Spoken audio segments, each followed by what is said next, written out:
ದೇವೇಗೌಡರು ನಮ್ಮ ಪಾರ್ಟಿಲಿ ಇದ್ರು.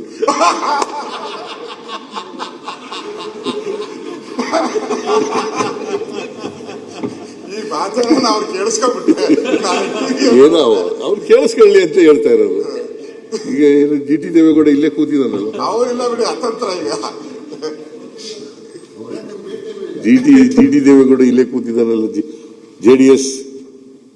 ಮೊನ್ನೆ ಏನ್ ಹೇಳಿದ ಜಿ ಟಿ ದೇವೇಗೌಡ, ಪಕ್ಷ ಕಡಿದವ್ರು ನಾನೇ ಅಲ್ವಾ?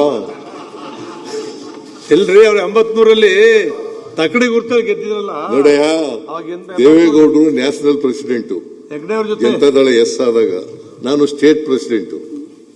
ನಾನು 6 ವರ್ಷಗಳ ಕಾಲ ಸ್ಟೇಟ್ ಪ್ರೆಸಿಡೆಂಟ್, ಸೆಕ್ರೆಟರಿ ದೇವೇಗೌಡರು ನ್ಯಾಷನಲ್ ಪ್ರೆಸಿಡೆಂಟ್. ಕರ್ನಾಟಕದಲ್ಲಿ ಯಾವ ಪಕ್ಷದಲ್ಲಿ ಇರೋದು ಅವರು?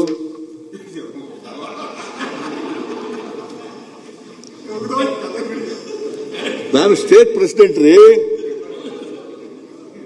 ನಾನು ಸ್ಟೇಟ್ ಪ್ರೆಸಿಡೆಂಟು.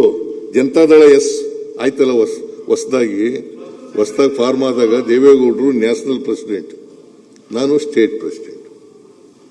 6 ವರ್ಷ ಸ್ಟೇಟ್ ಪ್ರೆಸಿಡೆಂಟ್ ಆಗಿದ್ದೆ. 6 ವರ್ಷಗಳ ಕಾಲ ಜನತಾದಳ ಎಸ್.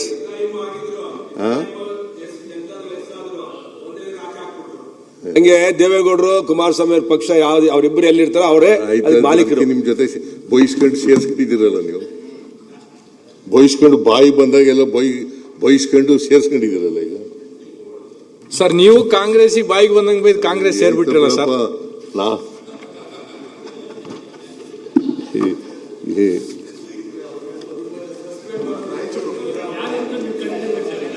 ಯಾರು ಗೊತ್ತಾಗಲಿಲ್ಲ ನಿಮ್ಗೆ. CM ಇಬ್ರಾಹಿಂ ಒಂದೇ ಆಗೋಯ್ತು, ಇಬ್ಬರನ್ನ ಉಚ್ಚಾಟನೆ ಮಾಡ್ಬಿಟ್ಟು ದೇವೇಗೌಡ ನಾನು CM ಇಬ್ರಾಹಿಂ ಕರೆದೆ, ನೀನು ಹೋಗ್ಬೇಡಪ್ಪ ಅಲ್ಲಿಗೆ, ನಿನ್ನ ಇವ್ರು ಹೇಳ್ತಾರಲ್ಲ ನೀರು ಕುಡಿಸ್ಬಿಡ್ತಾರ, ಹುಷಾರಾಗಿರೋ ನಿನ್ಗೆ ಅಂತ ಹೇಳ್ದೆ. ಅವ್ನು ನನ್ನ ಮಾತು ಕೇಳಲಿಲ್ಲ. ಇದ್ದಿದ್ರೆ ಈಗ ಮಿನಿಸ್ಟರ್ ಆಗಿರೋನು. ಬಿಡಿ, ನಾನು ಅದ್ರ ಬಗ್ಗೆ ಮಾತಾಡಕ್ ಹೋಗಲ್ಲ. ಬಜೆಟ್ ಬಗ್ಗೆ ಮಾತಾಡ್ತೀನಿ. ರಾಜಕೀಯ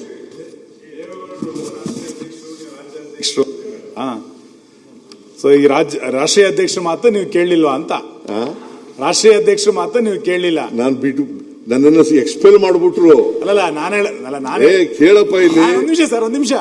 ನಾನು ಹೇಳಲಿಕ್ಕೆ ಏನು ಹೊರಟಿದ್ದಂದ್ರೆ ರಾಷ್ಟ್ರೀಯ ಅಧ್ಯಕ್ಷರ ಮಾತನ್ನು ಕೇಳಲಿಲ್ಲ. ಈಗಲೂ ನೀವು ಹೈಕಮಾಂಡ್ ಮಾತನ್ನು ಕೇಳಬಾರ್ದು. ಈ ರಾಜ್ಯದ ಗಟ್ಟಿ ನೀವು, ಈ ರಾಜ್ಯದ ನಂಬರ್ 1. ಹಂಗಾಗಿ ಯಾವ ಹೈಕಮಾಂಡ್ ಸರ್ ನಿಮ್ ಮುಂದೆ ಬಿಸಾಕ್ಬೇಕು ನೀವು ಹೈಕಮಾಂಡ್. ನೀನು ಬಿಜೆಪಿಗೆ ನೋಡ, ವಾಜಪೇಯಿ ಮೋದಿ ಅವರಿಗೆ ಥೂ ಅಂತಾನು, ಥೂ ಅನ್ನು ನೋಡೋಣ. ವಾಜಪೇಯಿ ಅಲ್ಲ, ಮೋದಿ ಅವರಿಗೆ ಥೂ ಅಂತನ್ರಿ. ಸರ್ ದಮ್ಮಿದ್ರೆ, ನಿಮ್ಗೆ ದಮ್ಮಿದ್ರೆ ಮೋದಿ ಅವ್ರ ಮಾತನ್ನ ಕೇಳಲ್ಲ. ಸರ್ ಸರ್ ಸರ್ ಸರ್ ಒಂದ್ ನಿಮಿಷ ಸರ್. ಯಾರು ನಿಮ್ಮ ಅಧ್ಯಕ್ಷ? ಸರ್ ಒಂದ್ ನಿಮಿಷ ಕೂತ್ಕೊಳ್ಳಿ ಸರ್, ಒಂದ್ ನಿಮಿಷ. ನಾನು ಮೋದಿಯವರ ಭಕ್ತ, ನಾನು ಹೈಕಮಾಂಡಿನ ಭಕ್ತ, ನಾನೊಬ್ಬ ಪಾರ್ಟಿಯ ಶಿಸ್ತಿನ ಸಿಪಾಯಿ.